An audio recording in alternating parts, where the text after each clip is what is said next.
कि आज हम लोग स्टार्ट करने लगे हैं अपने सिलेबस का लास्ट चैप्टर और लास्ट और most important chapter. Most important chapter है for paper point of view, क्योंकि इसमें से सबसे ज्यादा पेपर आता है। इसमें से एमटीक्यूज भी आते हैं और इसमें से एमसीक्यूज भी आएंगे। एमसीक्यूज भी और एमटीक्यूज भी आते हैं, लेकिन एमटीक्यू 10 मार्क्स का एमटीक्यू तो मस्ट आता ही आता है। मतलब हम ये कह सकते हैं कि इसमें से आपका एटलीस्ट 15 मार्क्स का पेपर जरूर आता है। मतलब कंफर्म है कि ये इतने इतने मार्क्स जरूर आएंगे, इसमें से आएंगे। तो हमारा टॉपिक है स्टैंडर्ड कॉस्टिंग। स्टैंडर्ड कॉस्टिंग हम लोगों ने पढ़ना है। स्टैंडर्ड कॉस्टिंग क्यों पढ़ना है, उसकी रीजन क्या होती है? क्योंकि हमने पीछे कहा कि हम बजटिंग करेंगे और बजटिंग के लिए हम फ्लेक्स बजट बनाएंगे और फ्लेक्स बजट को हम कंपेयर करेंगे एक्चुअल के साथ। तो बेसिकली स्टैंडर्ड कॉस्टिंग के अंदर हम कोई एक स्टैंडर्ड रखेंगे। स्टैंडर्ड क्यों रखेंगे? ताकि हमें पता हो डिफरेंट तरह की कॉस्ट होती है। एक बजटेड कॉस्ट होती है, एक स्टैंडर्ड कॉस्ट होती है, एक एक्चुअल कॉस्ट होती है। ठीक है। बजटेड वो होती है जो हमारा प्लान होता है, जो हमारा टारगेट होता है। स्टैंडर्ड वो कॉस्ट होती है जो शुड कॉस्ट होती है। शुड कॉस्ट का मतलब ये है कि इतनी लगनी चाहिए, इतनी कॉस्ट इंकर होनी चाहिए। मतलब हर कंपनी के अंदर ऑलमोस्ट इतनी लगती है, लेकिन हमने अपने प्लान के अकॉर्डिंग अलग बजट बनाया हुआ होगा, बट एक्चुअल कुछ और आ रही होगी। ठीक है, एक्चुअली कॉस्ट बिल्कुल डिफरेंट आ रही होगी जो हमारी लगी होगी। तो ये तीनों चीजें हमें देखनी है। तो स्टैंडर्ड हमारा एक शुड कॉस्ट है जो कि हर कंपनी अलाउ करती है कि इतनी इतनी कॉस्ट आपकी आनी चाहिए।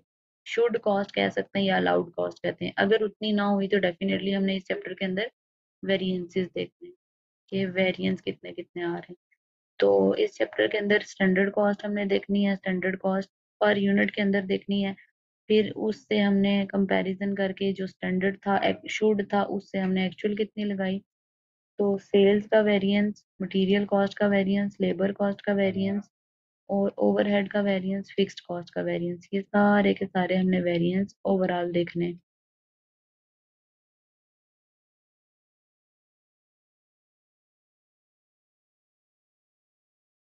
ये सारे के सारे वेरिएंसेस हमने यहाँ पे कैलकुलेट करने हैं। तो इस चैप्टर के अंदर ऐसा भी होता है, मोस्टली जो एमटीक्यू आते हैं वो इस तरह से पेपर के अंदर क्वेश्चन आते हैं कि रिवर्स वर्किंग आती है। रिवर्स वर्किंग या जो वर्किंग बैकवर्ड होती है वो आती है। यानी कि आपको वो मैं भी फॉर्मूला बताऊंगी, बीच बीच में से कोई कोई चीजें देगा, कोई कोई डाटा गिवन होता है, कोई कोई फाइंड करना होता है, उससे हमें पेपर के अंदर करना होगा। पर्पस ऑफ स्टैंडर्ड कॉस्टिंग क्या है? पर्पस ऑफ स्टैंडर्ड कॉस्टिंग देख लेते हैं। पहली बात यह है कि हमें ये पता होना चाहिए कि स्टैंडर्ड कॉस्ट क्या है। स्टैंडर्ड कॉस्ट वो वाली कॉस्ट होती है जो प्लेन यूनिट ऑफ कॉस्ट होती है। मतलब प्लेन यूनिट ऑफ कॉस्ट यानी कि जो शुड कॉस्ट होनी चाहिए। जो भी कोई एक प्रोडक्ट या एक सर्विस को देने के लिए इतनी अलाउड या शुड कॉस्ट होती है। शुड यानी कि इतनी लगनी चाहिए। ठीक है। In order to preparation budget, we know that we need to know what an individual unit product service is expected to cost। मतलब जब हम बजट बनाते हैं तो हमें वो कह रहा है ना शुड, हमें पता होना चाहिए कि एक इंडिविजुअल यूनिट के ऊपर कितनी कॉस्ट लगती है, कितनी हमें। हम बजट बना रहे हैं तो बजट हम बना रहे हैं कि मटेरियल का बजट बना रहे हैं, लेबर का बजट बना रहे हैं, ओवरहेड का बजट बना रहे हैं। तो हमें आइडिया तो होना चाहिए ना कि एक प्रोडक्ट को बनाने के लिए कितनी कॉस्ट लगती है। तो वो हमने स्टैंडर्ड के थ्रू देखनी है। Standard cost represent target cost that they therefore useful planning control and motivation. या तो वो प्लानिंग के लिए, कंट्रोल के लिए, मोटिवेशन के लिए। प्लानिंग के लिए भी होती है, कंट्रोल के लिए भी होती है, मोटिवेशन के लिए। प्लानिंग के लिए इसलिए होती है जिससे हमें अंदाजा हो जाता है, एक एस्टिमेट हो जाता है कि अच्छा अब हमने 5 कॉस्ट एक प्लान की है, एक टारगेट रखा है, तो उस टारगेट से हमने ऊपर नहीं जाना या इस टारगेट से नीचे नहीं जाना। ठीक है। तो वो कॉस्ट हमने इस तरह से प्लान करनी है। कंट्रोल का मतलब ये है कि जब ये हमने स्टार्ट के ऊपर स्टैंडर्ड बनाया हुआ होगा और एक्चुअल कॉस्ट एंड पे आएगी, पीरियड एंड होगा, तो इन दोनों का कंपैरिजन करके जो हम वेरिएंस निकालेंगे, डिफरेंस निकालेंगे, वो हमने अगले पीरियड में नहीं, मतलब उसको कंट्रोल करना है। अगर एडवर्स वेरिएंस आ रहा है तो एडवर्स वेरिएंस को अगले पीरियड के अंदर कंट्रोल करना है। ठीक है, मतलब वो काम है। मोटिवेशन भी होती है इससे।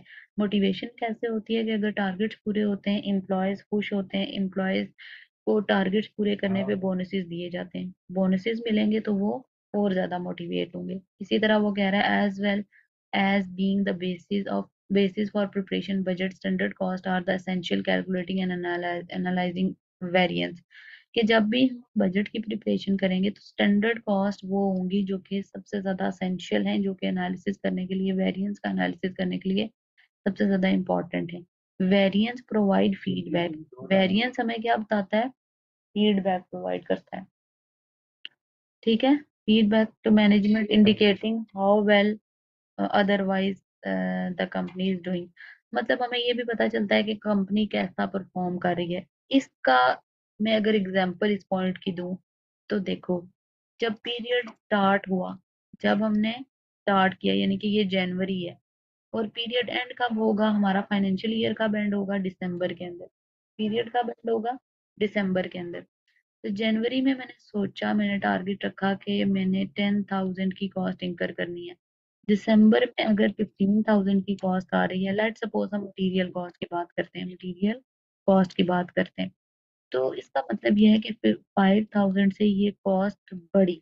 मटेरियल की कॉस्ट कौन सी? Purchase cost. ठीक है,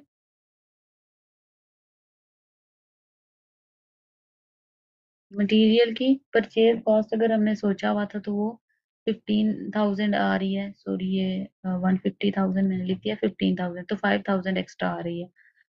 इसका मतलब ये है कि हमारी जो मैनेजमेंट है वो कंट्रोल नहीं कर रही, मतलब वो मैनेजमेंट सही काम नहीं कर रही। फीडबैक क्या आ रहा है कि मैनेजमेंट तवज्जो से नहीं दे रही, तवज्जो नहीं दे रही।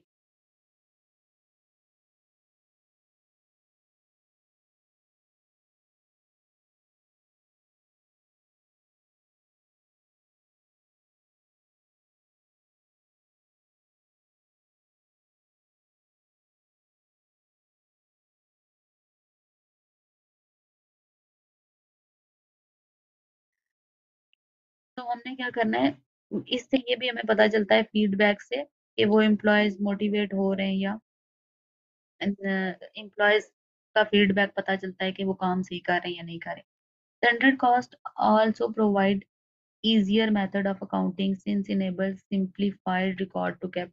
मतलब ये हमें स्टैंडर्ड कॉस्ट जो है वो easier मेथड अकाउंटिंग का देता है, सिंपलीस्ट कॉस्ट बताता है, सिंपलीफाइड करके बताता है। आगे चल के हम जब क्वेश्चन सॉल्व करेंगे तो हमें इजीली पता चलेगा कि कौन सी कॉस्ट अवेलेबल है या कौन सी अलाउड है, उतने से आगे हमने नहीं जाना। ठीक है, फिर वो कह रहा है कि स्टैंडर्ड कॉस्ट में बी कंप्यूटेड ऑन ईदर, या तो वो मार्जिनल कॉस्ट पे बेस करेगी। मैंने आपको जब हमने मार्जिनल और अब्जॉर्प्शन कॉस्टिंग पढ़ा था तो मैंने उस टाइम भी ये चीज मेंशन की थी कि हमने मार्जिनल कॉस्टिंग और अब्जॉर्प्शनल कॉस्टिंग, इसको जरूर याद रखना है, क्योंकि जो कॉस्ट पर यूनिट स्टैंडर्ड का होगा, स्टैंडर्ड कॉस्ट पर यूनिट, या तो वो मार्जिनल कॉस्ट की बेस पे होगा या अब्जॉर्प्शनल की बेस पे होगा। मार्जिनल है तो वेरिएबल कंसिडर करेंगे, ये अब्जॉर्प्शनल है तो इसके अंदर फिक्स्ड भी कंसिडर होगी, पीरियड कॉस्ट भी आएगी। तो ये कॉन्सेप्ट हमने लेके चलना है पूरे स्टैंडर्ड कॉस्टिंग के अंदर, हमने ये कॉन्सेप्ट फॉलो करना है। तो ये तो बेसिक इंट्रोडक्शन था कि स्टैंडर्ड कैसे बनता है, स्टैंडर्ड कॉस्टिंग क्या है, स्टैंडर्ड कॉस्टिंग को कैसे हम फॉलो करेंगे। अच्छा, types of cost standards in different तरह के कॉस्ट स्टैंडर्ड्स होते हैं। एक है बेसिक स्टैंडर्ड, एक है आइडियल स्टैंडर्ड, एक है अटेनेबल स्टैंडर्ड, एक है करंट स्टैंडर्ड। मैं आपको एक एक वर्ड के अंदर इनका डिफरेंस बताऊंगी।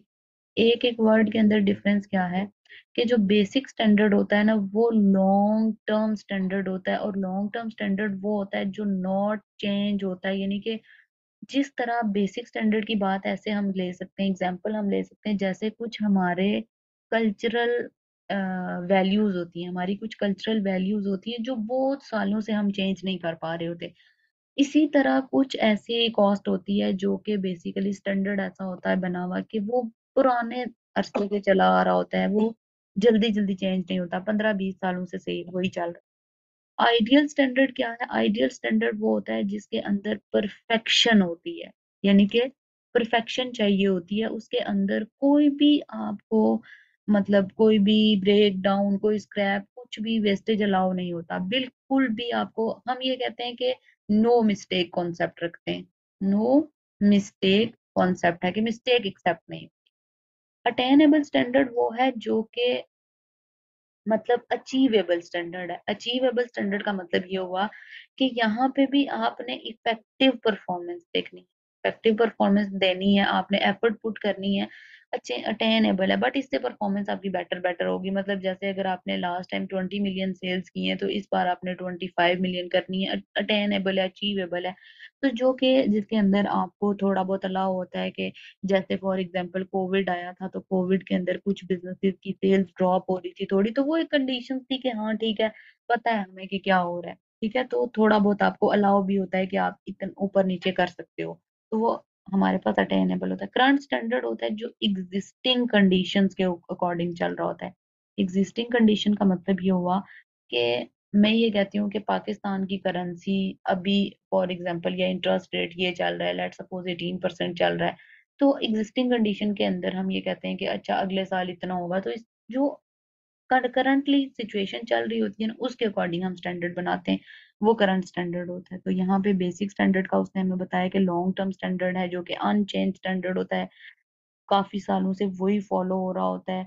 Soul use to show trend over time, मतलब इसको हम जैसे ट्रेंड्स बिजनेस के चले आ रहे होते हैं या बहुत सारी चीजों के ट्रेंड चले आ रहे होते हैं, जैसे मटेरियल की प्राइसेस हैं, लेबर के रेट्स हैं, लेबर एफिशिएंसी, किसी जगह पे लेबर का रेट ट्रेंड ही एक ये चला आ रहा है सेम, तो उसी को फॉलो किया जाता है। तो काफी टाइम से जो एक स्टैंडर्ड चला आ रहा होता है उसको बेसिक स्टैंडर्ड कहते हैं।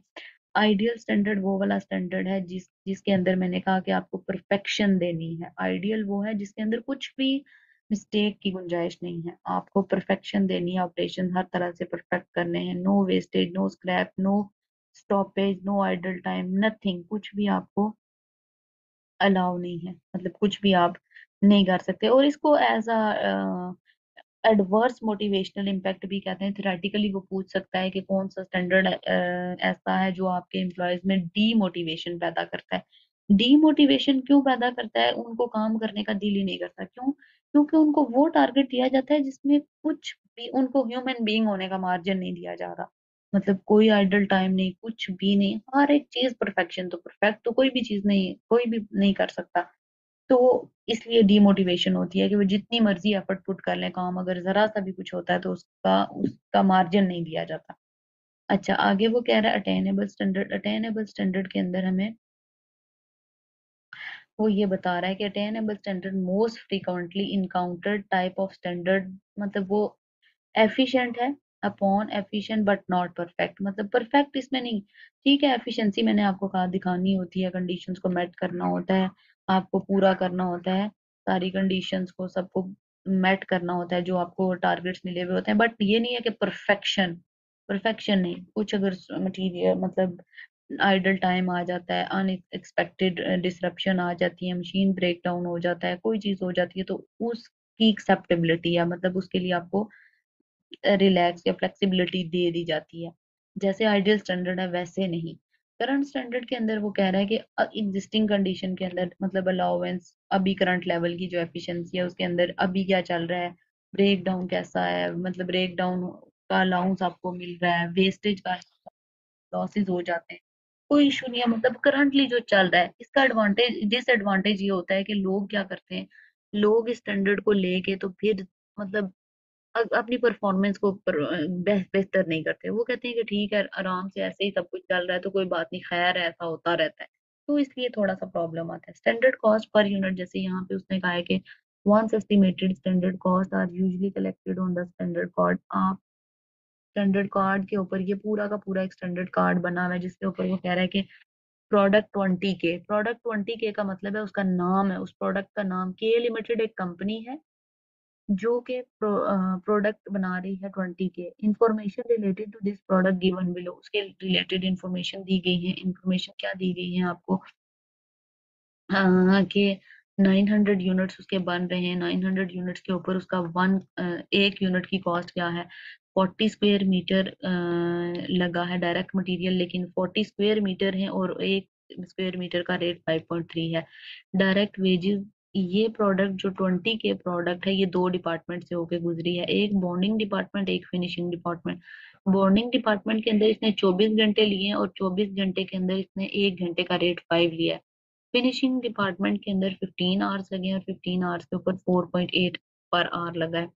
इसी तरह यहाँ पे वेरिएबल ओवरहेड्स दिए हुए हैं बॉन्डिंग डिपार्टमेंट के भी, और फिनिशिंग डिपार्टमेंट के भी। इसी तरह फिक्स्ड ओवरहेड दिए हुए, आर्स दिए हुए हमने, उनसी उन आर्स भी दिए हुए, कॉस्ट भी दी हुई है। अच्छा, इसी तरह फिनिशिंग डिपार्टमेंट के भी दिए हुए, सेलिंग एडमिन का दिया हुआ, एडमिन सेलिंग और डिस्ट्रीब्यूशन। वेरिएबल ओवरहेड वो कह रहा है कि अब्जॉर्ब हम कर रहे हैं आर्स फिक्स्ड ओवरहेड के बेस पे। अब वो कह रहा है prepare a standard cost card in order to establish the standard cost of 1 unit of product 20K। 20K एक प्रोडक्ट का नाम है जिसके लिए वो कह रहा है कि 1 यूनिट के लिए स्टैंडर्ड कॉस्ट ये ऊपर दिया हुआ है। कैलकुलेट हमने क्या क्या करना है? Prime cost. प्राइम कॉस्ट क्या क्या होगा? डायरेक्ट मटेरियल,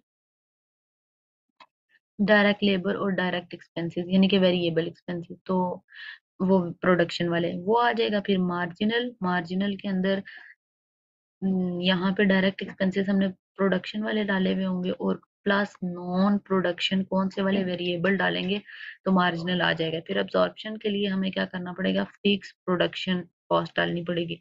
टोटल स्टैंडर्ड के लिए fix production, non product, fix non production भी डालनी पड़ेगी। फिक्स नॉन प्रोडक्शन भी, ये सारा कुछ मिला के ऐड करेंगे तो वो हमारे पास टोटल स्टैंडर्ड कॉस्ट आ जाएगी। तो हम लोग इसको इस क्वेश्चन को सॉल्व कर लेते हैं। प्राइम कॉस्ट हमें कैलकुलेट करनी है।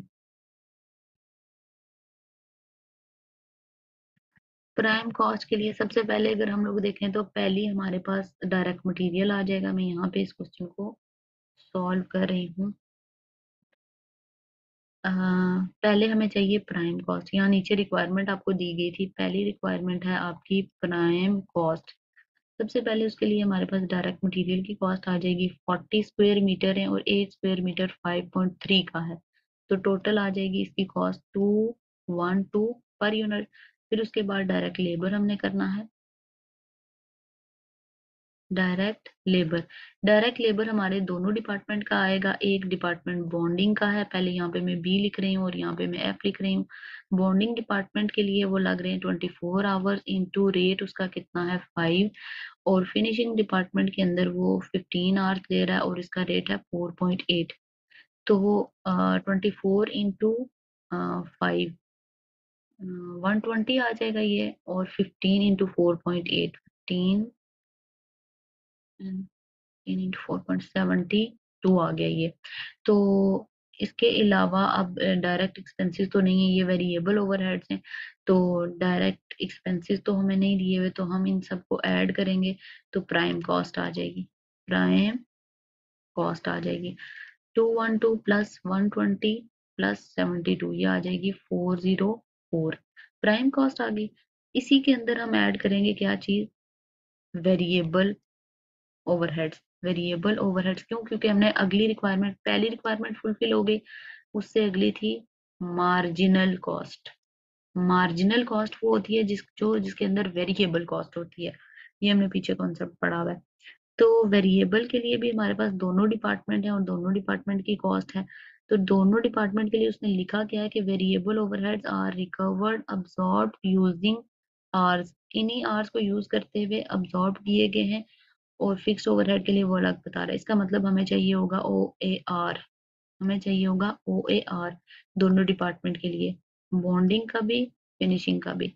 बॉन्डिंग के फॉर्मूला क्या है? Budgeted overheads divided by budgeted activity level. तो एक्टिविटी लेवल उसने कहा है कि आवर्स के बेस पे हम ले रहे हैं। इसी तरह फिनिशिंग डिपार्टमेंट जो है, फिनिशिंग डिपार्टमेंट का भी budgeted overheads divided by budgeted activity level. तो बजटेड ओवरहेड्स कितने हैं? इसके ओवरहेड्स दिए हुए cost 45,000 divided by 30,000।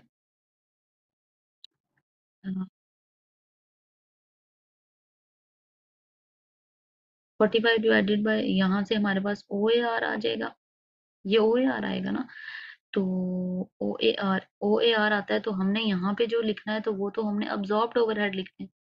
Absorbed overhead लिखने हैं। अब्जॉर्ब्ड ओवरहेड कैसे आते हैं? OAR multiply by actual activity level. तो एक्चुअल एक्टिविटी लेवल आवर्स है ना, आवर्स की बेस पे लिया हुआ है यूजिंग आवर्स। तो आवर्स ये हैं 24 आवर्स और 15 आवर्स। यहाँ पे हमारे पास इसको हमने मल्टीप्लाई कर देना है 24 के साथ, और इसकी कॉस्ट है 25,000 डिवाइडेड बाय 25,000। ये तो 1 इंटू 24 आ जाएगा। ठीक है। तो इसकी कॉस्ट अगर हम लोग देखें तो इसकी कॉस्ट कितनी आ रही है वेरिएबल ओवरहेड के अंदर, बॉन्डिंग डिपार्टमेंट की। बॉन्डिंग की अलग से लिखेंगे और फिनिशिंग की अलग से मैं करके लिख रही हूँ।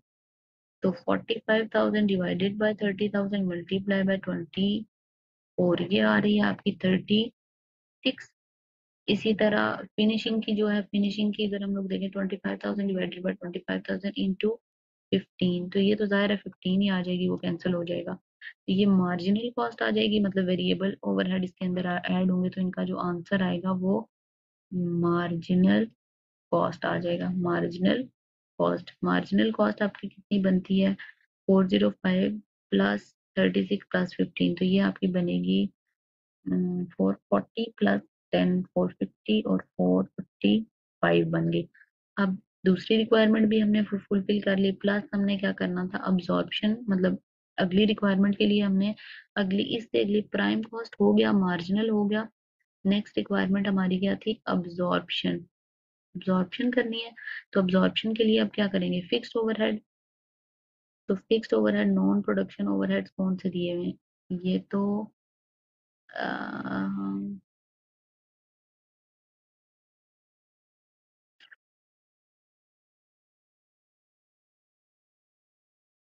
बल्कि अभी तो ये वाले भी प्रोडक्शन, अच्छा ठीक है, फिक्स प्रोडक्शन ओवरहेड ये दिए हुए हैं। अच्छा ठीक है, फिक्स प्रोडक्शन ओवरहेड दिए हुए हैं, तो फिक्स प्रोडक्शन ओवरहेड के लिए भी हमें ओएआर चाहिए। फिक्स्ड, जब भी प्रोडक्शन ओवरहेड आते हैं तब हमें ओएआर चाहिए होता है। तो OAR is equal to budgeted overheads कितने हैं, ये बजट के ओवरहेड्स कितने हैं, फिक्स के, ये जो प्रोडक्शन वाले अभी मैं लिख रही हूँ। अभी हम फिक्स्ड प्रोडक्शन ओवरहेड लिख रहे हैं। तो क्योंकि अब्जॉर्प्शन तभी आता है ना जब सिर्फ मार्जिनल कॉस्ट पूरी और अब्जॉर्प्शनल सिर्फ प्रोडक्शन जाती है। तो 36,000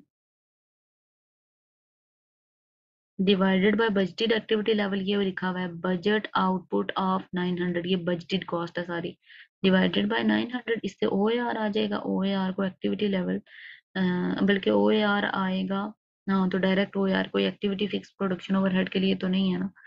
तो 36,000, एक मिनट, 36,000 डिवाइडेड बाय 900, ये आ जाएगी आपकी बजटेड ओवरहेड और fix, budgeted fix production overhead OAR, जो आया 40 आ गया।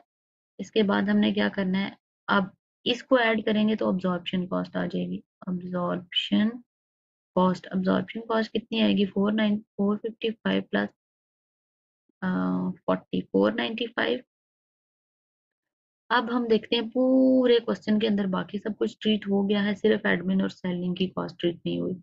एडमिन और सेलिंग की ये टोटल दी हुई है, हम ये पूरा जो कॉस्ट बना रहे हैं ये पर यूनिट के अंदर बना रहे हैं। रिक्वायरमेंट के अंदर हम सारा कुछ पर यूनिट के अंदर फाइंड कर रहे हैं, तो टोटल में तो नहीं चाहिए। तो यहाँ पे मैंने करनी है admin plus selling.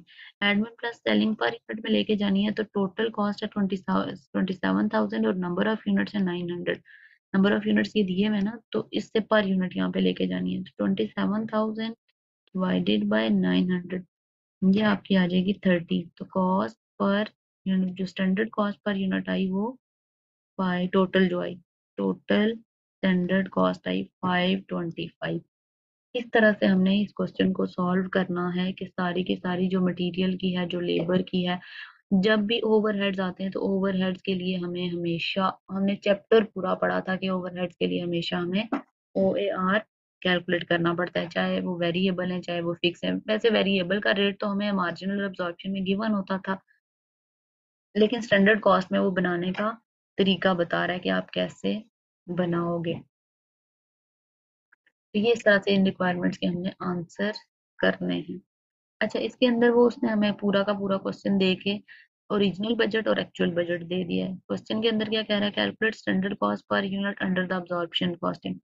Absorption costing के अकॉर्डिंग हमने कॉस्ट पर यूनिट कैलकुलेट करनी है एज पर अब्जॉर्प्शन कॉस्टिंग।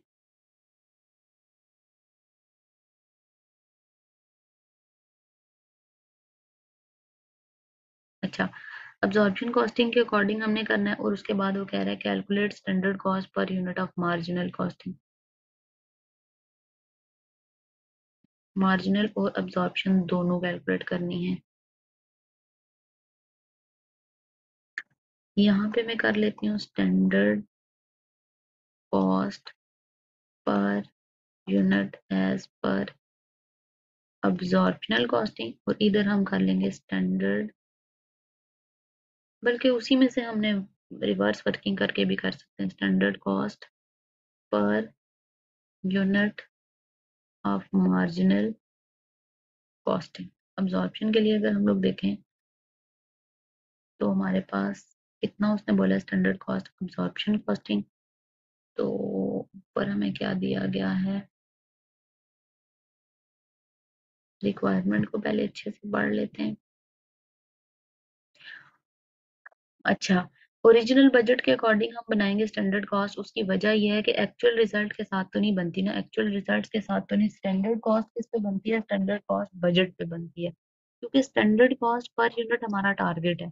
ठीक है, तो अगर हम लोग देखें तो डायरेक्ट मटेरियल यहाँ से हम लेंगे। डायरेक्ट मटेरियल कितना है, कॉस्ट है ना, कॉस्ट पर यूनिट के लिए टोटल कॉस्ट हमें चाहिए। सेल्स को तो स्किप कर देंगे, हमें तो कॉस्ट चाहिए। डायरेक्ट मटेरियल आ जाएगा 150,000 का। अच्छा, डायरेक्ट लेबर आ जाएगा 200,000 का। अच्छा, उसके बाद प्रोडक्शन ओवरहेड्स लिखने हैं, तो प्रोडक्शन ओवरहेड्स भी दिए हुए हैं आपको, वेरिएबल 50,000 के, फिक्स्ड 25,000 के। तो स्टैंडर्ड कॉस्ट अब्जॉर्प्शन कॉस्टिंग, याद रखना है वो रूल जो हमने अब्जॉर्प्शनल मार्जिनल में पढ़ा था। अब्जॉर्प्शनल मार्जिन के अंदर, अब्जॉर्प्शन कॉस्टिंग के अंदर क्या आता है, direct material plus direct labour plus variable overhead plus fix production overhead. ये हमने वहां पे कॉस्ट पर यूनिट बनाते हुए पढ़ा था, तो यहाँ पे भी हम सेम वही चीज कर रहे हैं। अच्छा, तो ये हमारे पास टोटल अब्जॉर्प्शन कॉस्ट कितनी आ गई, टोटल अब्जॉर्प्शन कॉस्ट आ गई 150,000, 200,000, 350,000 प्लस 50,000, 4,000, 400,000 एंड 425,000, 425,000 आ गया ये, 425,000। जबकि हमने पर यूनिट के अंदर फाइंड करना है, तो पर यूनिट के अंदर फाइंड करने के लिए क्या करेंगे, 425,000 total cost divided by number of units. Number of units उसने हमें क्वेश्चन में ये दिया हुआ है, sales and production units are 5,000, sales and production units are 5,000। तो इससे हमें पता चलेगा कि अब्जॉर्प्शन के अकॉर्डिंग स्टैंडर्ड कॉस्ट कितनी आती है। 425,000 डिवाइडेड बाय 5, तो ये आ जाएगी आपकी $85 पर यूनिट, $85 पर यूनिट। ठीक है, और अगर हम मार्जिनल कॉस्टिंग के अकॉर्डिंग करेंगे तो मार्जिनल में सिर्फ फिक्स प्रोडक्शन ओवरहेड ये वाली स्किप हो जाएगी, बाकी आएंगी। क्योंकि मार्जिनल का कॉन्सेप्ट हमने क्या पढ़ा हुआ है, डायरेक्ट मटेरियल, डायरेक्ट लेबर और वेरिएबल प्रोडक्शन ओवरहेड्स। अच्छा, डायरेक्ट मटेरियल हमारे पास कितना है, 150,000 का। डायरेक्ट लेबर हमारे पास कितना है, 200,000 का। उसके बाद वेरिएबल प्रोडक्शन ओवरहेड्स कितने हैं, 50,000 के। इन सब को टोटल करेंगे, टोटल वेरिएबल कॉस्ट 400,000। दोनों में डिफरेंस सिर्फ वही होगा, सिर्फ ये 25,000 का। अच्छा, 400,000, लेकिन एक्टिविटी तो वही है, तो 400,000 डिवाइडेड बाय 5,000 पर यूनिट क्या आ जाएगी, वेरिएबल।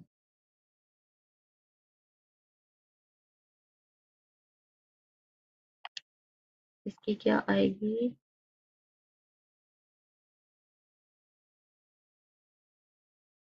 इसकी 80 आ जाएगी, $80।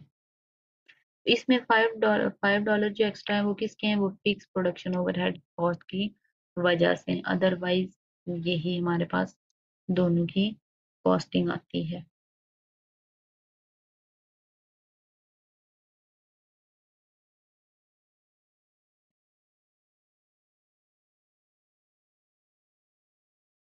अच्छा, ओके।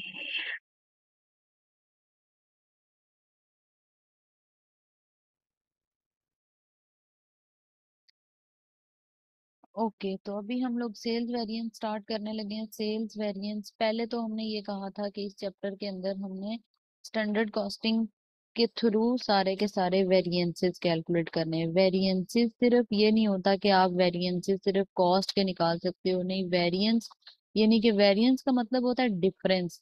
तो डिफरेंस आप कॉस्ट का भी निकाल सकते हो और रेवेन्यू का भी निकाल सकते हो, ठीक है। और कॉस्ट का भी आप जब निकालोगे तो वो भी हम निकाल सकते हैं, रेवेन्यू का भी हम निकाल सकते हैं, इवन के हम मटेरियल यूजेज का निकाल सकते हैं, हम नंबर ऑफ यूनिट्स का निकाल सकते हैं। तो वेरिएंस यूनिट्स में निकल सकता है, वैल्यू में निकल सकता है, कॉस्ट का निकल सकता है, किसी भी चीज का हम निकाल सकते हैं। तो हमने डिफरेंट वेरिएंसेस हमने कहा था हम करेंगे। सेल्स वेरिएंस पहला वेरिएंस है जो हम कैलकुलेट करने जा रहे हैं, सेल्स वेरिएंस। अब हर वेरिएंस के अंदर हमें दो दो तीन तीन वेरिएंसेस कैलकुलेट करने को मिलेंगे। कोई वॉल्यूम में होगा, कोई यूजेज में होगा, कोई प्रोडक्शन में होगा। तो ये सारे के सारे वेरिएंसेस हमने कैलकुलेट करने हैं। सबसे पहला हमारा वेरिएंस है सेल्स का वेरिएंस। वेरिएंस कहते हैं डिफरेंस को। तो सेल्स का वेरिएंस जब हम कैलकुलेट करेंगे तो सेल्स के वेरिएंस के अंदर हमने दो चीजें देखनी है। सेल्स वेरिएंस डिफरेंस हो सकता है सेल प्राइस का भी, और डिफरेंस हो सकता है सेल्स वॉल्यूम का भी। ये तो हम बाद में देखते हैं, पहले हम इन दो कॉन्सेप्ट्स को क्लियर करते हैं। प्राइस का ये वेरिएंस हो सकता है कि जो हमारा प्लान था, यानी कि जो हमारा स्टैंडर्ड था, उसके अकॉर्डिंग हमने सोचा हुआ था कि मैं ये प्रोडक्ट सेल करूंगी कितने की। एक प्रोडक्ट है पर यूनिट वो $10 में मैं सेल करूंगी, ये मेरा प्लान था। बट वो एक्चुअल में कितने की सेल हुई, एक्चुअल में दोनों पॉसिबिलिटीज हैं। दोनों पॉसिबिलिटीज क्या हैं कि या तो वो $15 में सेल हुई और या वो $5 में सेल हुई हो। अगर तो वो $15 में सेल हुई है तो इट मीन्स कि हमारा $5 फेवरेबल वेरिएंस आता है। यानी कि मैंने सोचा हुआ था कि मैं $10 का सेल करूंगी, जबकि मैंने उसको सेल $15 में किया। $5 मेरा प्रॉफिट इंक्रीज कर रहा है, और हर वो चीज जो हमारे प्रॉफिट को इंक्रीज करेगी वो फेवरेबल वेरिएंस होगा। अगर $5 में सेल हुई तो इसका मतलब ये है कि $5 हमारे पास एडवर्स है, क्योंकि हमने सोचा हुआ था 10 का था, बट वो सेल 5 में। क्योंकि कभी कभी ऐसा होता है कि कोई प्रोडक्ट आपकी स्लो मूविंग होती है, या आपकी कुछ प्रोडक्ट कोई प्रोडक्ट आपको कभी सेल करनी पड़ जाती है लो प्राइस के ऊपर, तो वो एडवर्स वेरिएंस आ जाएगी। इससे हमारा $5 से प्रॉफिट कम हुआ। तो प्रॉफिट हमने हमने सेल्स को प्राइस वेरिएंस में भी देखना है और वॉल्यूम वेरिएंस में भी देखना है। ये तो बात होगी प्राइस वेरिएंस की। अगर हम वॉल्यूम वेरिएंस की बात करें तो वॉल्यूम के अंदर हम नंबर ऑफ यूनिट्स देख सकते हैं। नंबर ऑफ यूनिट्स के अंदर फॉर एग्जांपल हमने सोचा हुआ था कि 5000 यूनिट्स हमने सेल करने, बट हमने एक्चुअल में सिर्फ और सिर्फ 4000 यूनिट सेल किए। तो ये वॉल्यूम का वेरिएंस इस तरह से आएगा। बट इसको हमने एज पर मार्जिनल कॉन्सेप्ट और एज पर अब्जॉर्प्शन कॉन्सेप्ट लेके चलना है। मार्जिनल कॉन्सेप्ट से भी और अब्जॉर्प्शन कॉन्सेप्ट से ही। पहले ही मैंने बताया था अब्जॉर्प्शन मार्जिन का चैप्टर पढ़ते हुए कि अब्जॉर्प्शन मार्जिन का यहाँ पे काफी यूज होने वाला है, और उसको हम यहाँ पे वेरिएंसेस के साथ अटैच करेंगे। अच्छा, तो यहाँ पे हमें सेल्स वॉल्यूम वेरिएंस के लिए वो कह रहा है कि the sales volume variance calculated the effect on profit the actual sales volume being different from the budgeted. यानी कि जो हमने बजट में या टारगेट में या प्लान में सोची हुई थी कि इतनी सेल्स करनी है, बट वो डिफरेंट है हमारी एक्चुअल सेल से। एक्चुअली जो हुई वो डिफरेंट है। The effect on profit will differ depending on whether the marginal और अब्जॉर्प्शन। अब मार्जिनल और अब्जॉर्प्शन कॉन्सेप्ट के अकॉर्डिंग प्रॉफिट पे डिफरेंट इफेक्ट आएगा, क्योंकि मार्जिनल वाले थे जो सिर्फ और सिर्फ वेरिएबल कॉस्ट तक जाते थे, यानी कि वेरिएबल प्रोडक्शन कॉस्ट तक जाते थे। जो अब्जॉर्प्शनल वाले थे वो फिक्स्ड कॉस्ट को भी लेके आते थे। तो दोनों के अकॉर्डिंग प्रॉफिट का डिफरेंस डिफरेंट होगा। तो you under the absorption costing difference in units is valued at standard profit per unit. अब याद रखना है कि अब्जॉर्प्शन कॉस्टिंग के अंदर हम क्या करते थे, हम सेल्स में से जब प्रोडक्शन कॉस्ट लेस करते थे, वेरिएबल प्रोडक्शन और फिक्स दोनों प्रोडक्शन लेस करते थे, हम ग्रॉस प्रॉफिट पे पहुंचते थे। हम उस स्टेटमेंट के अंदर, यानी कि उस फॉर्मेट के अंदर सेल्स माइनस, जब हम ये वाला फॉर्मेट उसका पढ़ते थे, sale minus variable production cost minus fix production cost, तो तब हमारे पास आता था gross profit as per absorption, as per absorption costing.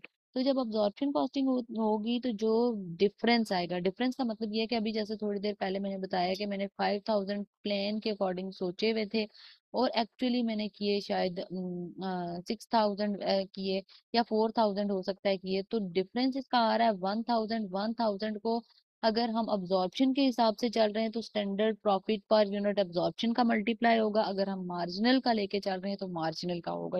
इसके अंदर हम स्टैंडर्ड कंट्रीब्यूशन को यूज करेंगे, उधर तो प्रॉफिट आता है अब्जॉर्प्शन के अंदर, मार्जिनल में कंट्रीब्यूशन आती है। तो सेल्स वेरिएंस, अब इस चैप्टर के अंदर सबसे ज्यादा फोकस फॉर्मूलाज पे करना है, फॉर्मूलाज आते होंगे, बार बार फॉर्मूलाज लिखने हैं, फॉर्मूलाज आते होंगे तो रिवर्स वर्किंग भी इजी रहेगी। Actual sales units minus budgeted sales unit into standard margin. Standard margin, two types of standard margin, या तो हम प्रॉफिट लिखेंगे या हम कंट्रीब्यूशन लिखेंगे। कैसे पता चलेगा कि प्रॉफिट लिखना है या कंट्रीब्यूशन लिखना है? अगर वो कहता है कि अब्जॉर्प्शन कॉस्टिंग यूज करनी है तो प्रॉफिट पर यूनिट से मल्टीप्लाई करेंगे, अगर वो कहता है कि मार्जिनल कॉस्टिंग यूज करनी है तो हम कंट्रीब्यूशन पर यूनिट लिखेंगे। तो स्टैंडर्ड मार्जिन उसने कहा है कि दोनों तरह से आप यूज कर सकते हैं, बट एज पर रिक्वायरमेंट हमें ध्यान रखना होगा।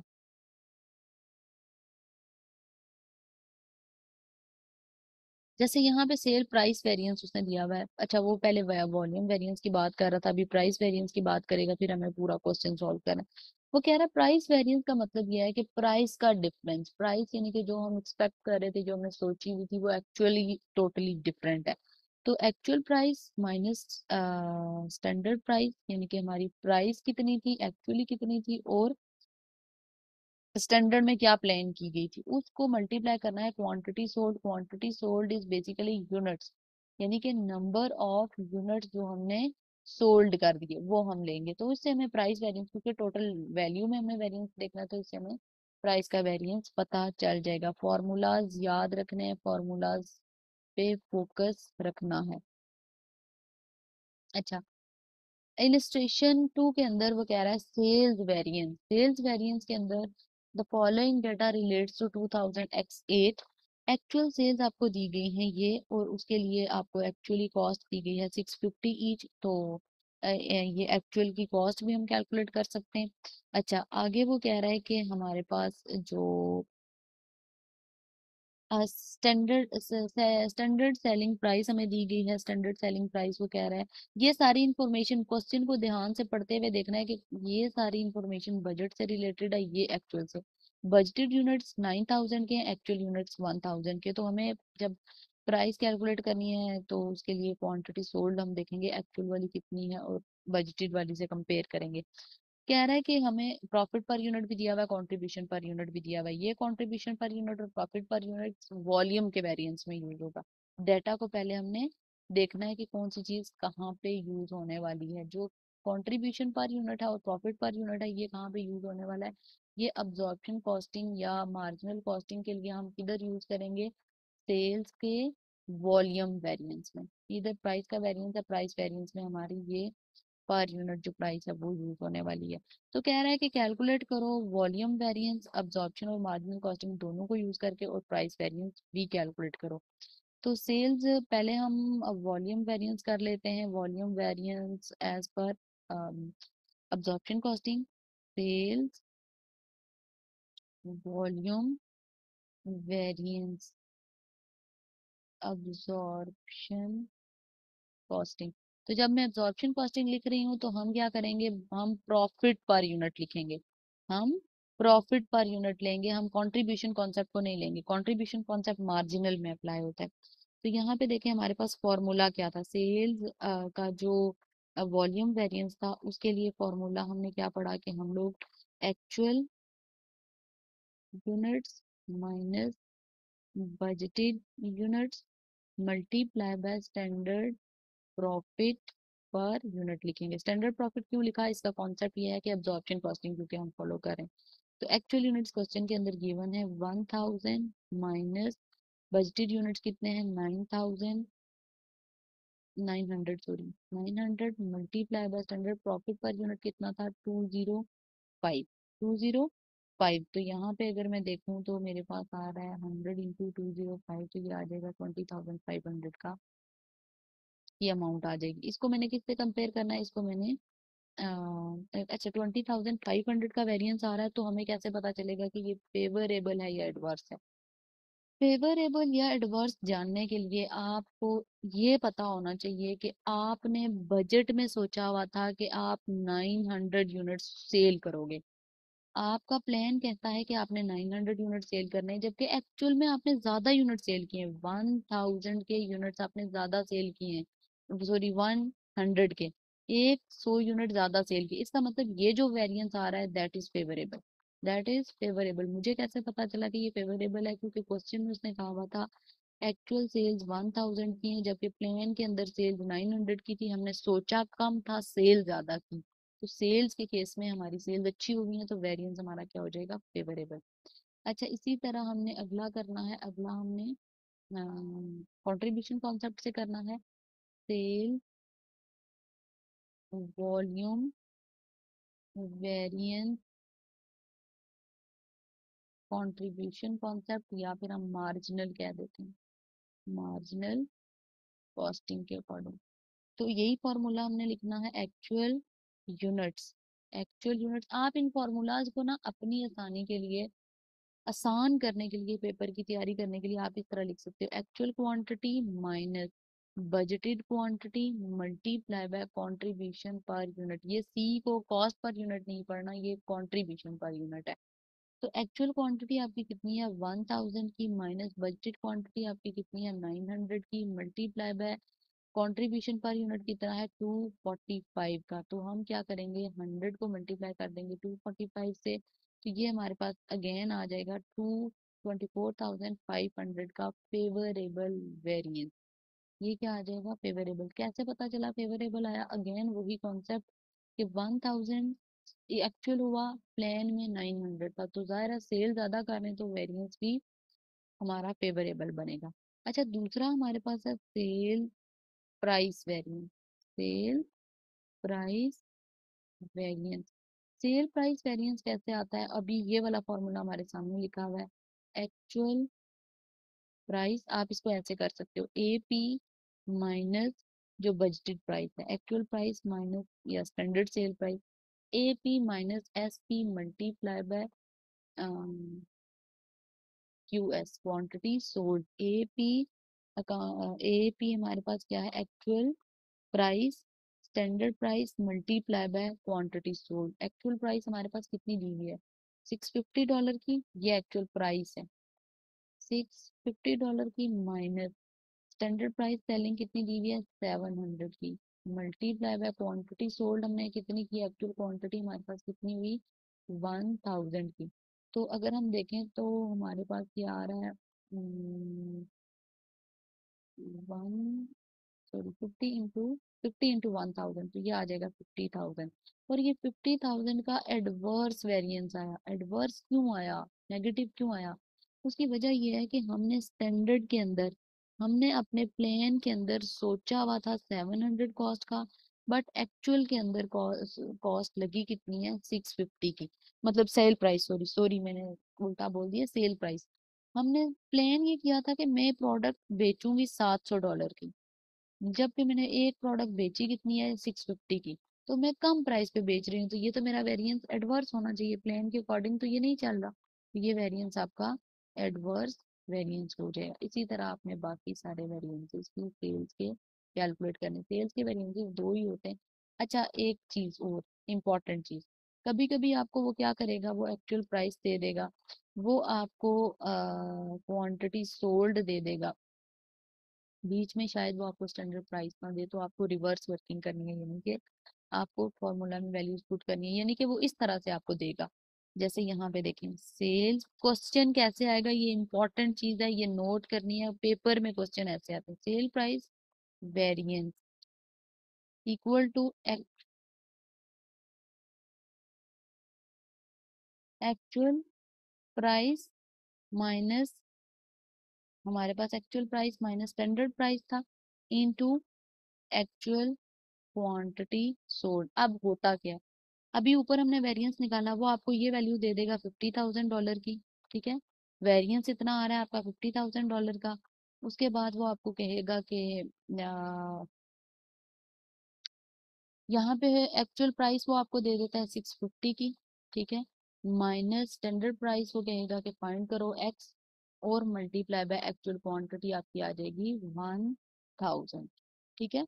तो आपने क्या करना है, रिवर्स वर्किंग करनी है, रिवर्स वर्किंग करके उसको फाइंड आउट करना है। ये यहाँ पे मल्टीप्लाई हो रहा है, इधर आके डिवाइड हो जाएगा, और फिर जो आंसर आएगा उसमें ये हम प्लस माइनस करके इसको कैलकुलेट करेंगे। तो बेसिकली बताने का मकसद ये है कि आपका पेपर के अंदर क्वेश्चन आगे पीछे करके रिवर्स वर्किंग से आएगा। कभी वो वेरिएंस दे देगा, कभी आपको वो बजटेड दे देगा, कभी वो आपको एक्चुअल दे देगा। तो कुछ आपको बीच में से एक मिसिंग फिगर फाइंड आउट करनी पड़ेगी। टेस्ट योर अंडरस्टैंडिंग 2 के अंदर वो क्या बता रहा है, calculate the price variance and volume variance, दोनों चीजें वही कैलकुलेट करनी है। प्राइस का वेरिएंस कैलकुलेट करना है, और वॉल्यूम का वेरिएंस कैलकुलेट करना है। अच्छा, फिर वो साथ कह रहा है कि cell price variance and volume variance दोनों कैलकुलेट करने हैं।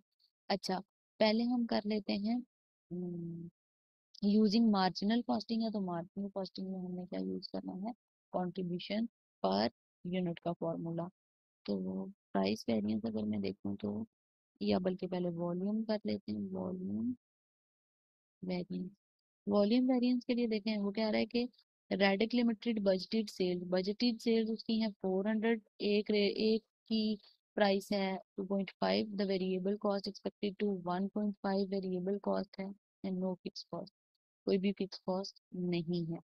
अच्छा, वो कह रहा है कि the actual sale price unit $2, actual sale price हमारे पास कितनी आ रही है, $2। तो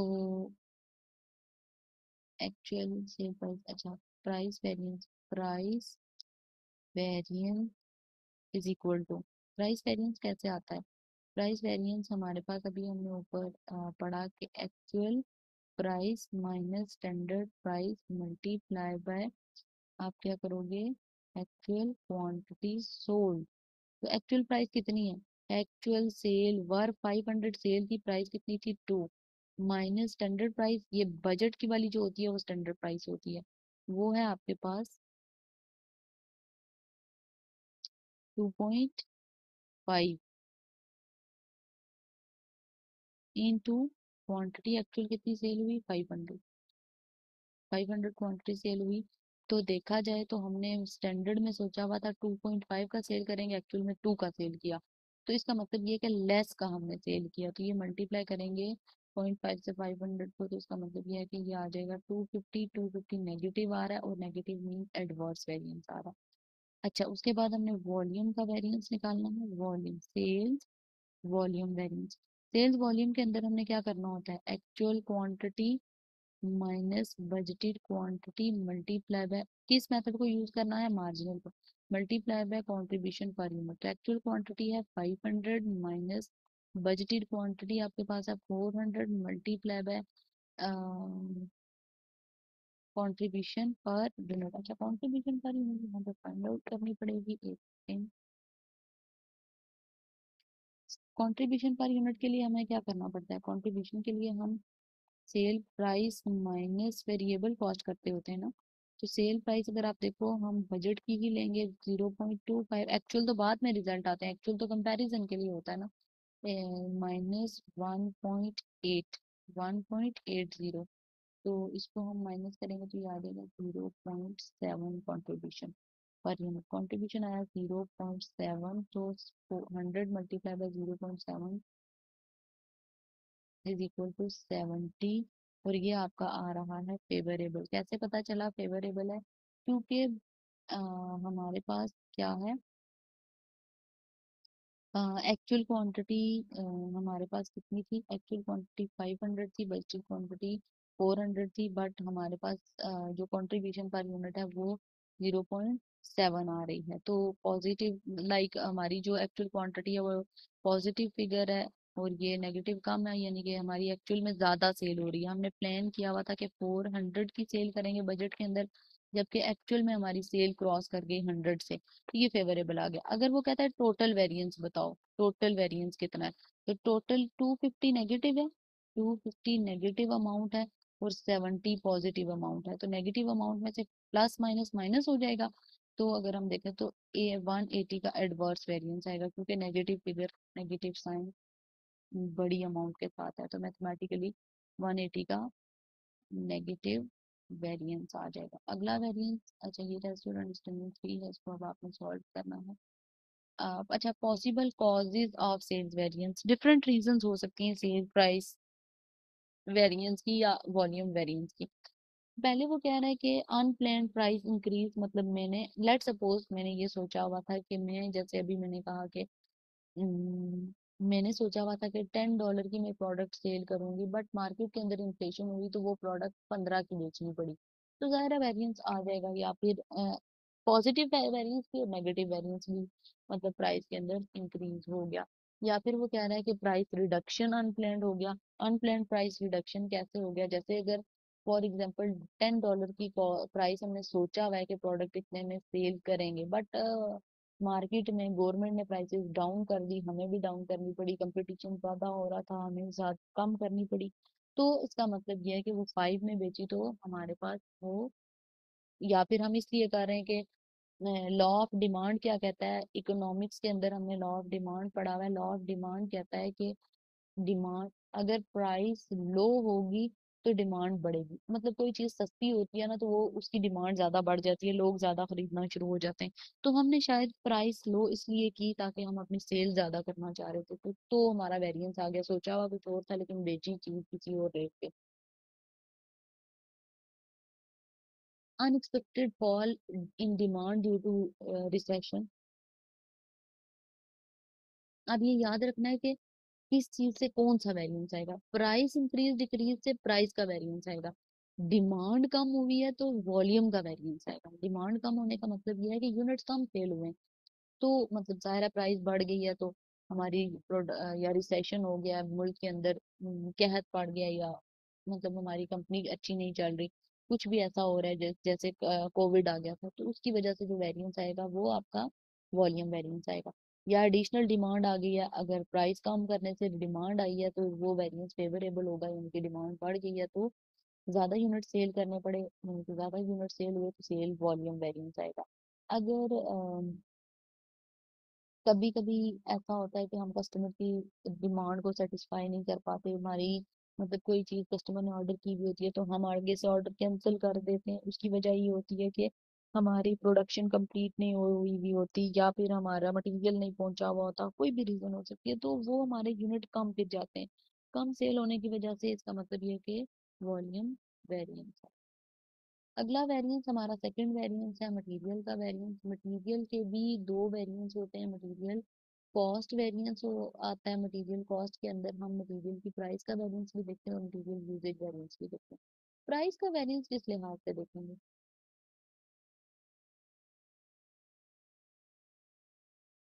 प्राइस का वेरिएंस इस तरह से देखेंगे कि मटेरियल अब कॉस्ट है, मटेरियल के लिए कॉस्ट वेरिएंस कितना है। मटेरियल की कॉस्ट की जब बात आएगी तो हम देखेंगे परचेज के अंदर, अगर दोनों हो सकते हैं, फेवरेबल भी हो सकता है एडवर्स भी हो सकता है।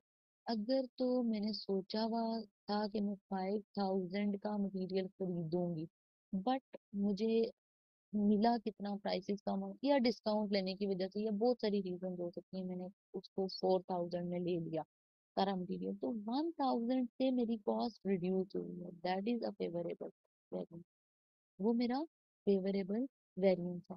अगर तो मैंने सोचा हुआ 5,000 का था और मैंने लिया 6,000 का, तो वो 1,000 मेरा एडवर्स वेरिएंस हो जाएगा।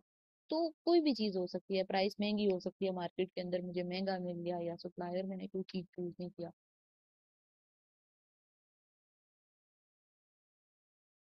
या मटेरियल यूजेज वेरिएंस, यूजेज का मतलब ये है कि मैंने इतने केजी प्लान किए हुए थे यूज करने के लिए, बट उन केजीज को मैंने एक्सीड कर दिया, एक्सीड कर दिया मतलब ज्यादा यूज कर लिया। हो सकता है मैंने 1,000 केजी प्लान किया हुआ था बट मैंने यूज 1,100 केजीज कर लिया, तो ये बेसिकली हमें यूजेज के अंदर देखना होता है, ज्यादा यूज ना हो गया हो। तो मटेरियल का इसी तरह दोनों वेरिएंस को, हर वेरिएंस का टोटल वेरिएंस भी होता है। टोटल वेरिएंस क्या होता है कि अगर एक वेरिएंस आपका फेवरेबल आ रहा है और एक वेरिएंस एडवर्स आ रहा है, तो इनका सम कर लो, सम करके पता चलेगा। और अगर दोनों फेवरेबल आ रहे हैं तब भी दोनों का हमने ऐड करना होता है। हर वेरिएंस के लिए उसने यहाँ पे लिखा है टोटल वेरिएंस। टोटल का मतलब ये है कि इनका सेपरेट सेपरेट जो वेरिएंस निकालेंगे उसका सम करेंगे। जैसे अभी ऊपर मैंने सेम सेल्स के लिए किया था तो 180 आया था। अच्छा, वो कह रहा है कि material total variance is difference between, क्या क्या मटेरियल का टोटल वेरिएंस किस किस का डिफरेंस होता है। एक तो वो ये कह रहा है कि आपका standard material cost of the actual production, actual production के लिए जो स्टैंडर्ड कॉस्ट थी वो ज्यादा हो गई। या फिर वो कह रहा है कि actual cost of direct material, मतलब ये कि आपके बजट में जो कॉस्ट आपने लिखी हुई थी कि एक्चुअल मटेरियल कितने पे आएगा, एक्चुअली वो मटेरियल आपने महंगा ले लिया। तो इस तरह से हमने इसके वेरिएंसेस को डील करना है। वो कह रहा है कि it can be analysed by two सब वेरिएंसेस। सब वेरिएंसेस के थ्रू ये हो सकता है। एक तो मटेरियल की प्राइस का वेरिएंस होता है, एक मटेरियल यूजेज वेरिएंस होता है। मतलब टोटल वेरिएंस के लिए ये हम आगे सब वेरिएंसेस कैलकुलेट करते हैं। Material price variance analysis weather company पे मोर आर लेस। मैंने पहले बताया कि अभी जैसे हमने सोचा था कि 5000 का हमने सोचा है कि खरीदेंगे, बट 4000 का अगर खरीदा तो कंपनी को 1000 लेस पे करना पड़ा। अगर हमने सोचा हुआ 5000 का था और 6000 का खरीदा तो 1000 कंपनी को मोर पे करना पड़ा। तो प्राइस वेरिएंस आपको ये बताता है कि कंपनी को कम पे करना पड़ेगा या कंपनी को ज्यादा पे करना पड़ेगा। और जो यूजेज वेरिएंस है वो हमें ये बताता है कि क्वांटिटी हमने कितनी यूज की, मतलब हमने ज्यादा क्वांटिटी यूज कर ली या कम क्वांटिटी एक्चुअल प्रोडक्शन के अंदर यूज की। इन वेरिएंसेस के लिए मैंने पहले बताया कि फॉर्मूलाज को शॉर्टकट बना लें और फॉर्मूलाज को याद रखना, बार बार इनकी प्रैक्टिस करनी है। अच्छा, यहाँ पे वो कह रहा है कि अगर आपने प्राइस वेरिएंस देखना है तो प्राइस वेरिएंस कैसे आएगा, actual quantity into actual price, actual quantity into standard price. अब उसने इन दोनों का डिफरेंस आपको कहा है कि प्राइस वेरिएंस है। सिंपल, आप क्या करो, actual quantity multiply by actual price minus actual quantity multiply by standard price. इसको फॉर्मूला को ऐसे लिखो, is equal to material price variance. मैंने इसलिए ये फॉर्मूला ऐसे लिखवाया माइनस करके, उसकी रीजन ये है कि कभी आपको वो ये दोनों चीजें दे देगा और ये सब कुछ देगा और ये दोनों पूछ लेगा। कभी आपको वो ये दे के ये पूछ लेगा, बाकी सब रिवर्स वर्किंग करनी पड़ेगी। तो रिवर्स वर्किंग करना आनी चाहिए। अच्छा, यहाँ पे वो पहला फॉर्मूला हमने क्या लिखा, actual quantity into actual price minus actual quantity into standard price. तो ये आपका आ जाएगा मटेरियल का प्राइस वेरिएंस, प्राइस वेरिएंस। और अगर हमने यूजेज वेरिएंस देखना हो तो actual quantity into standard price, ये इन दोनों का डिफरेंस, इसमें हमने बताया इन दोनों का difference, actual quantity into standard price minus standard quantity into standard price. ये आपका यूजेज का वेरिएंस आ जाएगा। इस तरह से शॉर्टकट फॉर्मूलाज भी बनानी है ताकि आपको क्वेश्चन अच्छे से सॉल्व हो सके। अब यहाँ पे उसने क्वेश्चन के अंदर हमें बताया है वेरिएंस कैलकुलेट करने के लिए एक इलिस्ट्रेशन दे दी है, तो हम इस इलिस्ट्रेशन को सॉल्व करते हैं। अच्छा, test your understanding three, sorry illustration 3 है आपकी। इलिस्ट्रेशन 3 के अंदर हमें उसने क्या बताया है।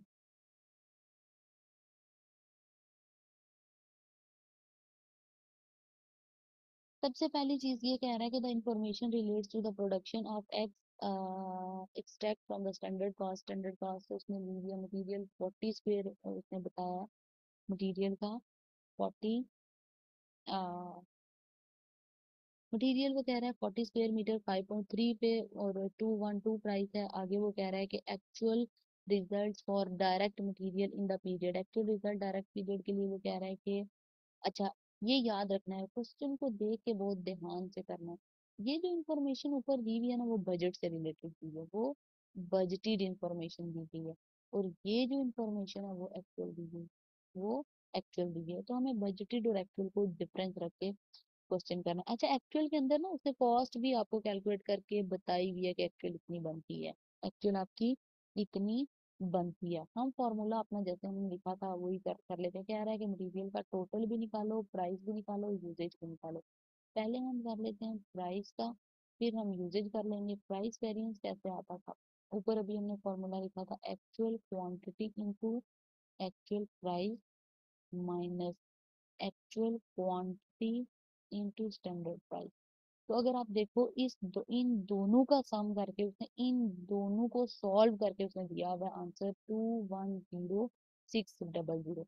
जब उसने ये दे दिया ना स्क्वायर मीटर के लिए कि इतनी कॉस्ट आ रही है, तो इसका मतलब ये है कि ये पूरा स्टेप सॉल्व हुआ हुआ है, actual quantity into actual price. क्योंकि ये एक्चुअल रिजल्ट है ना, तो डॉलर में उसने कॉस्ट दे दी है, तो हमें ये ऑलरेडी सॉल्व है। अच्छा, माइनस करना है एक्चुअल क्वांटिटी। एक्चुअल क्वांटिटी है 39,000, 39,000 की क्वांटिटी है into standard price. Standard price उसने क्या बताया कि कितनी है, स्टैंडर्ड प्राइस दी हुई है 5.3, 5.3 की एक्चुअल क्वांटिटी इंटू 5.3, तो 30, एक मिनट में मल्टीप्लाई कर रहा हूँ, 39,000 इंटू 5.3, यह आपका बन रहा है 2,06,700, 2,06,700। इन दोनों का आपने माइनस करना है। 2,10,600 में से 2,06,700 माइनस करेंगे तो हमारे पास वेरिएंस कितना आएगा, हमारे पास वेरिएंस आ रहा है 5,300, 5,300 का, oh no no no sorry, two one, एक सेकेंड, टू 2,10,600 माइनस 2,06,700, 3,900, 3,900, ये कैलकुलेशन आपने देखनी है। 3,900 का एडवर्स वेरिएंस आ रहा है। एडवर्स कैसे पता चला, एक्चुअली आपकी प्राइस स्टैंडर्ड के अकॉर्डिंग आपकी प्राइस कितनी थी, 2,67,000। आपने सोचा हुआ था कि 2,06,700 का खर्चा करना है, जबकि स्टैंडर्ड में ये आपने प्लान किया हुआ था ना, एक्चुअल में लगा 2,10,600, तो 3,900 ज्यादा लगा, तो वो वेरिएंस आ गया। अच्छा, उसके बाद हमारे पास वॉल्यूम यूजेज वेरिएंस है, यूजेज वेरिएंस। तो यूजेज वेरिएंस का फॉर्मूला हमने क्या पढ़ा, यूजेज वेरिएंस का एक तो ये था कि actual quantity into standard price, standard price minus हमें क्या करना है, माइनस था standard quantity into standard price, standard quantity into standard price, actual quantity into standard price और standard quantity into standard price. ये तो हमारे पास आया हुआ है, actual quantity into standard price 2,06,700, ये हमने किया हुआ है ना। Actual quantity into standard price ये ऑलरेडी सॉल्व है। माइनस करेंगे standard quantity into standard price, तो स्टैंडर्ड क्वांटिटी, अच्छा स्टैंडर्ड क्वांटिटी तो उसने सिर्फ कहा है कि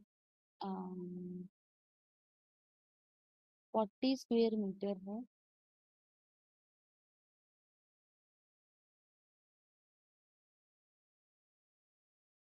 standard quantity for actual production. अच्छा, यहाँ पे ये जो फॉर्मूला है ना, इसको आप इस तरह से लिख लो, स्टैंडर्ड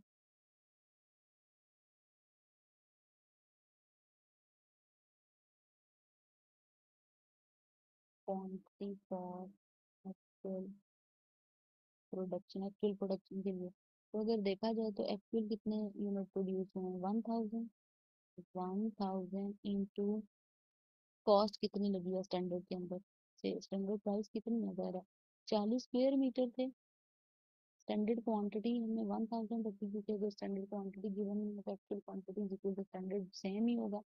और स्टैंडर्ड प्राइस कितनी थी, 40 स्क्वेयर मीटर थे, और एक स्क्वेयर मीटर था 5.3 का, एक स्क्वेयर मीटर आपका था 5.3 का, तो 1,000 इंटू 40, 40,000, 40,000 इंटू 5.3, 40,000 इंटू 5.3, ये आपका आ जाएगा 2,12,000, 2,12,000। अब आपने इन दोनों का डिफरेंस लेना है, इन दोनों का डिफरेंस लेना, फॉर्मूला इसी तरह लिख के। अब आप देखो, अगर actual quantity into standard price 2,67,000 है, जबकि standard quantity into standard price 2,12,000 थी। इसका मतलब यूजेज वेरिएंस को अगर हम लोग देखें तो यूजेज के लिए हमने प्लेन में यूजेज ज्यादा रखा हुआ था, हमने सोचा हुआ था कि 2,12,000 का मटेरियल हम यूज करेंगे, ये हमारा प्लान था। स्टैंडर्ड जो होता है वो प्लान होता है, जब के एक्चुअल में हमने ये actual quantity into actual into standard price है।